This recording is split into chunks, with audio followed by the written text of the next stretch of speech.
Hey, welcome back to The Stronger Way. I am Alicia, and today we are talking about one of the more important variables when it comes to your health, your fitness, and if you are on like a body recomp or a fat loss journey, definitely one of the key ingredients there. We are talking about sleep. Now, I know this is maybe not like the most exciting or the sexiest topic that we could be talking about. But once your sleep starts to kind of go downhill, you realize just how much of your life becomes focused on getting the best night's sleep you possibly can. So stay with me because I promise that we are going to give you some real tangible reasons to one, start prioritizing your sleep more if you aren't. But then also actual things that you can start to implement tonight to get a better night's rest.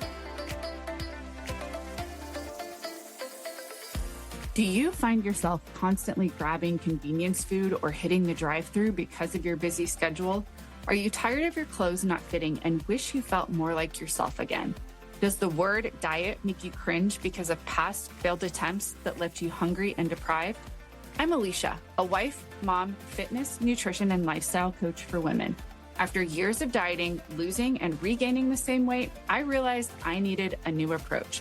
I was burnt out from trying to be everything to everyone and chasing a number on the scale. To truly show up as the wife and mom I wanted to be and to finally find freedom in my health meant redefining my relationship to food, exercise, my body, and most importantly, to myself.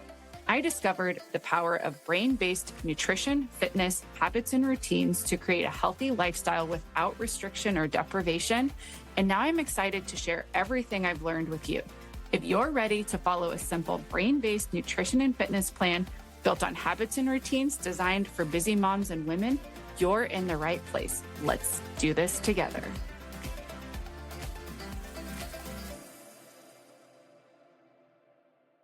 Now, this might be one of the higher leveraged episodes that we do this year. And so I'm super excited to be bringing this to you in a different perspective, a different light, and just really sharing some of the things that I've learned through trial and error, through research, and all of that. So let's dive in. I am willing to bet that there is some version of this that has happened to you maybe in the last month. You feel like you are dialed in, you're doing the right things, you're hitting your protein target. You're working on moving more, getting your steps up, showing up for your strength training sessions, even when you don't feel like it, which let's pause and just celebrate all of those wins. That's a major gold star moment and really some of the harder work that you have to do. You went to bed telling yourself that you're finally on track. You're finally getting all of this stuff dialed in. But then, as luck would have it, maybe you hop on the scale and that dreaded number, you don't see that move. Or maybe worse, you're feeling weaker in the gym than you did a couple weeks ago, even though you have been following your plan to a T, really doing the best that you can given all of life's other demands. Now, most of us go straight to blaming ourselves, blaming the plan, maybe feeling like we're just not disciplined enough, we're not, trying hard enough, we're not eating perfect enough, we need to cut more, we need to push harder. And that really is kind of the common theme that's out there in the bigger fitness industry, the diet industry, and it's one that has been selling for decades. But respectfully, it is not the complete story because there is a variable sitting underneath every single one of those numbers that people really aren't tracking, or like a lot of people are not paying attention to. And it doesn't always fit into like the tracking apps. It's maybe not the first thing that we think about. It's how much you slept last night, the quality of sleep that you're getting, and really just your overall sleep hygiene. And basically, so we talked a few episodes back about that minimum effective dose of cardio, how little you might actually need to start moving the needle. Today, we're going to talk about the minimum effective dose of recovery. And I'll tell you right now, most of the women I work with, probably a good number of you listening as well, are operating in a massive deficit there. And it could be the thing that is quietly wrecking the exact goals that you are working so hard toward. So let's just call the problem out as it is, because I think that we have all absorbed enough cultural messaging that sleep is kind of this optional thing. It's maybe the thing that gets sacrificed first. If you've got a deadline, you stay up. If your kid is having a rough night, of course, you stay up or you're up with them throughout the night. You grind through the next day. Maybe you finally get a window at the end of the day where everybody else is in bed. And instead of sleeping, you hop on your phone, you turn on the TV, you scroll, you are just kind of resting because that is maybe the first part of your day that feels like it actually belongs to you. Now, I get it because I have been in all of those places, and I'm not going to sit here and tell you that it's just about turning your phone off at 9, because for a lot of you, that hour after your kids are in bed, it's not a discipline problem, but it really is the only margin in your day that you have, or it really is the first time of your day that you don't feel needed by somebody else in your life. But I want you to understand what's actually happening in your body while you're maybe focused on protecting everybody else's rest except for your own. Because once you see it, you cannot unsee it.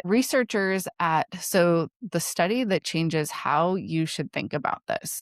Researchers at the University of Chicago took a group of adults and put them on the exact same calorie deficit twice. Once while sleeping 8.5 hours a night, once while sleeping 5.5 hours at night.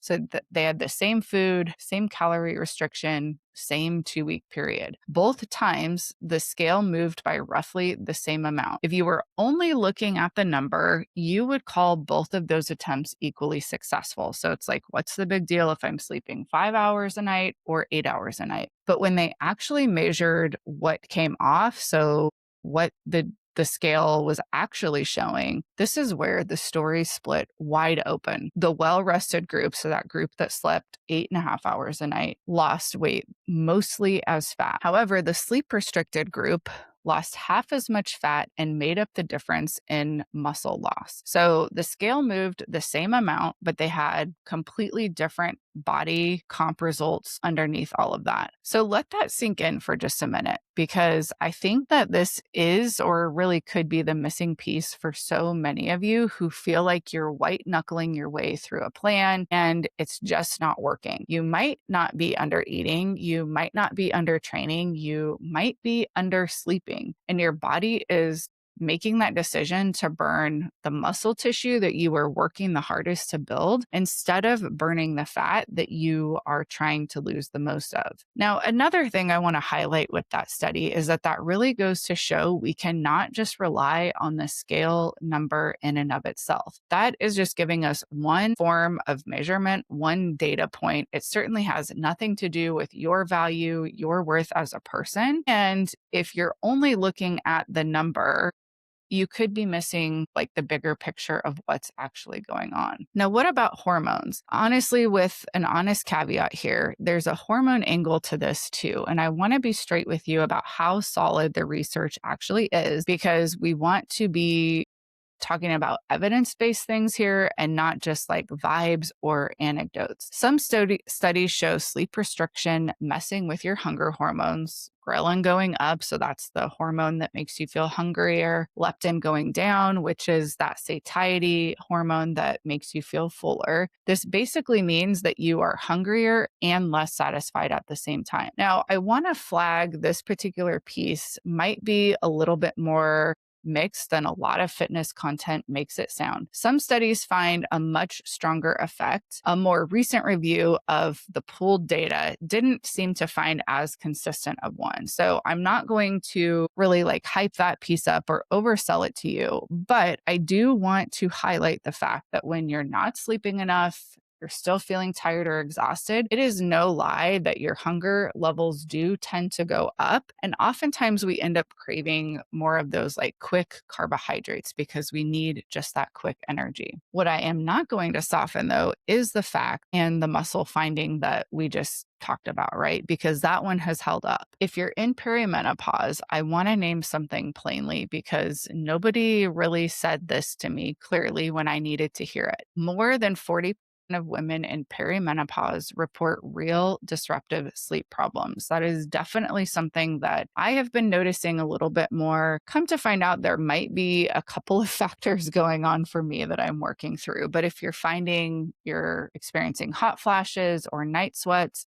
those can be obviously a huge sleep disruptor for a majority of women, especially as their hormones start to fluctuate. And for a lot of women, that might not last just a few months, but it really could stretch for 4 or 5 years or even longer. So if your sleep has gotten worse and you haven't changed a single habit, I want you to hear me. This is not you falling apart. That is estrogen and progesterone rewriting the actual architecture of how you sleep. So it's physiology, it's not a character flaw, and it deserves a real strategy and not you like guilting yourself into feeling like crap. So naturally, I dug into the research on this the same way I like to explore and rabbit hole on everything else that we talk about on the show, because I have sat through enough conversations with my clients to know that most of you aren't stuck because you don't know what you should be doing, or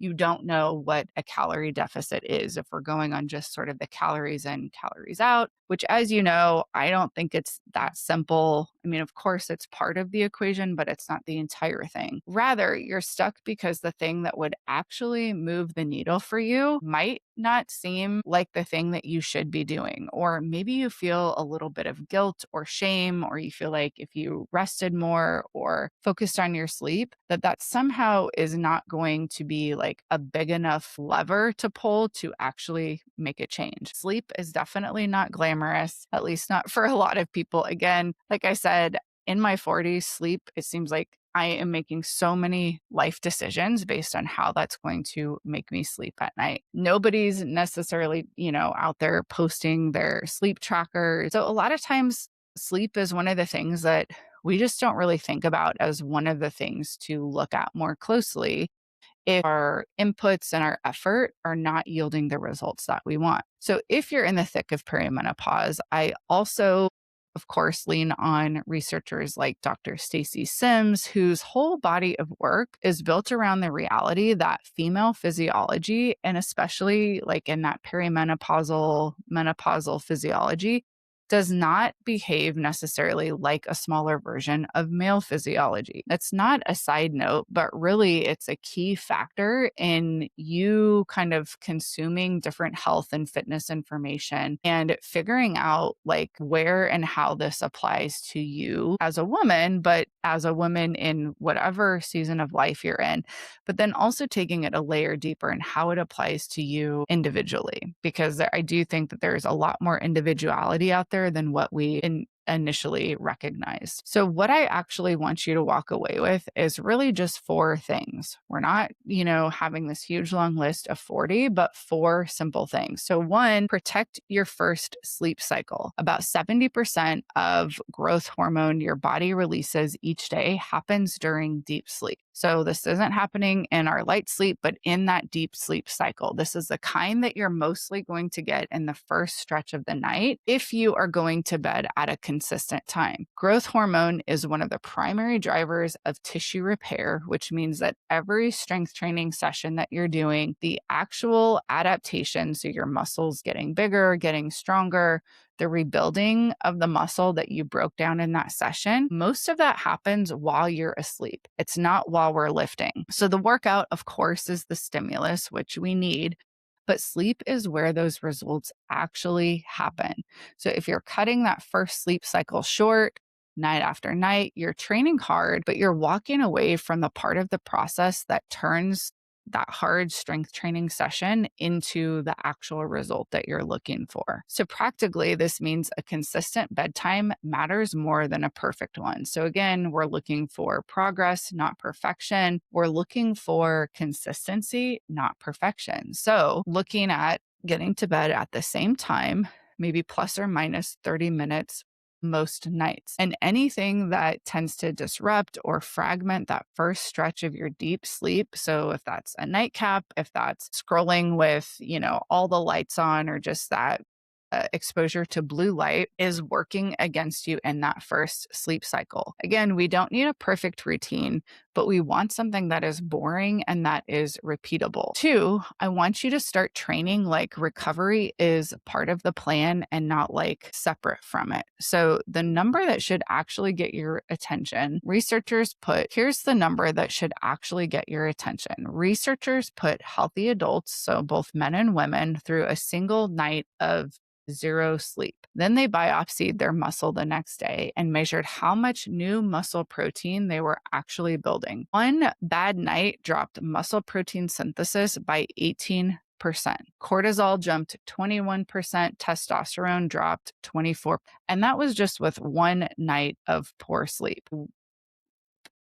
That's the same number that Dr. Gabrielle Lyon points to when she talks about why moms specifically struggle to build muscle. So now we know where that number comes from, and it's not just something that people say on podcasts. There's actual research behind it. And 18% is, I mean, that's a pretty big deal. Or having cortisol jumping by 21%, testosterone dropping by 24% with just one night of bad sleep. It really kind of starts to paint the picture of how important getting good quality sleep is, and that it really needs to be a part of the training program and not something that's completely separate. So the part that I love, because I don't want it to be all doom and gloom and bad news. A separate study restricted a different group of people 2 to 4 hours of sleep a night for 5 nights straight and measured the same thing. That group's muscle protein synthesis dropped too, but a third group did the exact same 4 hours of sleep and added high intensity interval training or HIIT during that window. Their muscle protein synthesis stayed protected, so right at the level of the well-rested group. Dr. Rhonda Patrick has pointed to something similar with blood sugar. A single bad night can cause short-term insulin resistance, and a hard workout the next day actually helps reverse it. So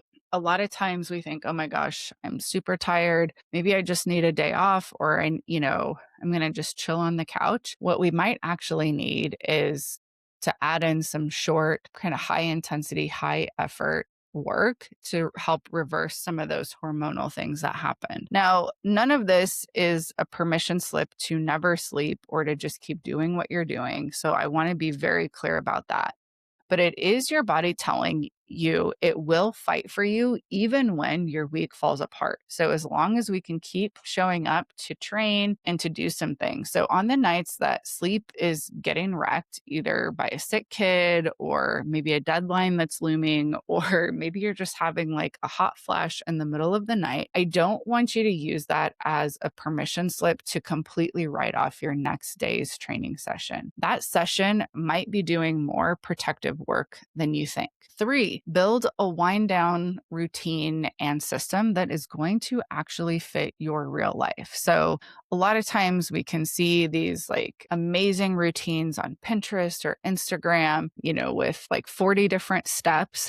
And while that would be lovely to do, for most of us, it's not something we either have the time to do, we don't have the energy to do it at the end of the day, or it's going to be too much work that we're just going to not do it at all. So I want you to think about creating a boring 2-step thing that you will actually be able to do on your most crazy and most chaotic day when you're exhausted. Pick one thing that signals bedtime to your brain. So is this dimming the lights? Is this maybe having like a specific chill playlist playing? Is it brushing your teeth at the same night or same time every night? One thing that is going to get screens out of your hand 15 minutes before you want to be asleep. Now, some research out there says we need to, drop screen time an hour or two before bed. Again, I think this is where that individuality is going to come into play a little bit, but just kind of experiment, test things out and see what works. So, that's it. It doesn't have to be this elaborate bedtime routine. Just pick 2 things. One thing that's going to signal to your brain it's time to chill and time to get ready for bed. And then get the screen out of your hand at least 15 minutes before you want to be asleep.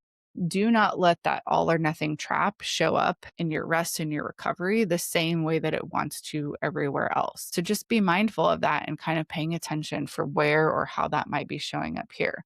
A boring routine that you can do consistently is going to be the perfect one that you do once or twice and never think about again. For if you are in perimenopause, I want you to treat your sleep environment as an integral part of your training plan and protocol. So, in the same way that we, warm up properly before a training session, or, we have our routine of meal planning, getting groceries, and meal prepping for nutrition, we want to approach sleep with the same intention. So, having a cooler room, maybe looking at changing up what you're sleeping in. So, finding something that's moisture wicking rather than material that's going to, if you have night sweats or if it's just hot and your AC isn't working, or you don't have AC, you don't want to be stuck in cotton or things that are going to hold on to that moisture. You want that moisture wicking sleepwear.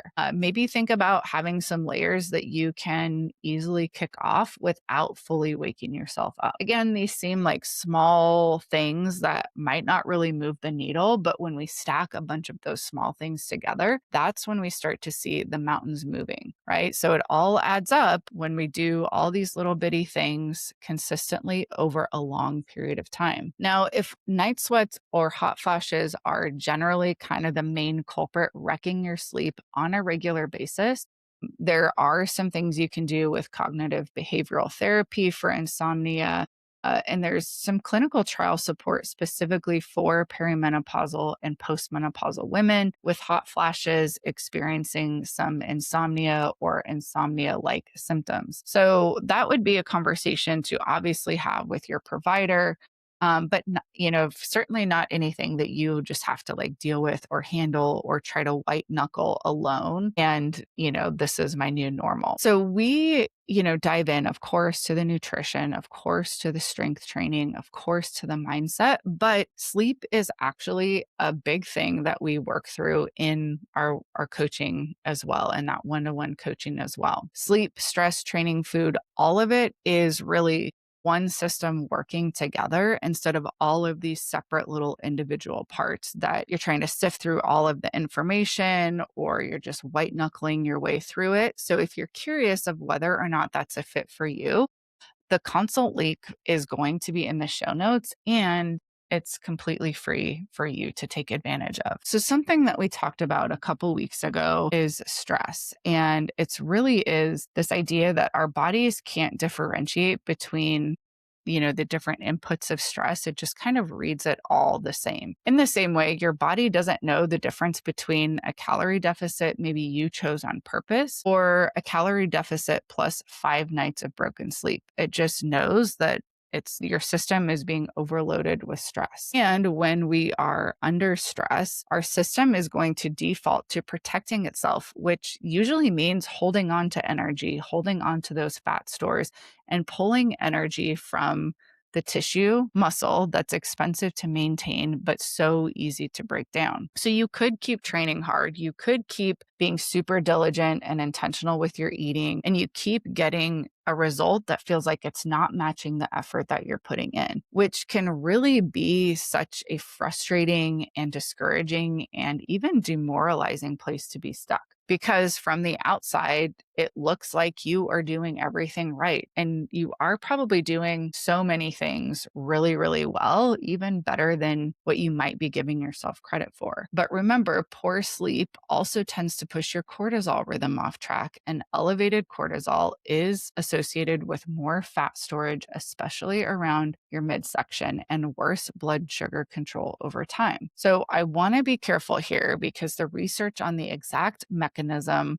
is still being worked out. It's not as simple as bad sleep automatically means that you're going to waste away all of your muscle or that it's going to completely equal belly fat. But a 2024 analysis that pulled 18 separate long-term studies on adults found that those people who consistently slept short hours had a meaningfully higher risk of carrying that weight, especially around their midsection and not just like anywhere on the body. We also know that happens when estrogen starts to decline as well. So, again, it could be a few different things, but really worth exploring through that lens of a scientist for you and your body. So, again, like when we see those meta analyses where they're pulling together tons of different research and different experiments, we want to pay attention because those tend to be, it's like, okay, this didn't just happen in one small group, one sample size in one experiment. It's like we're finding the same or similar types of results across a bigger population, across more experiments. So that's a larger body of tracked real world data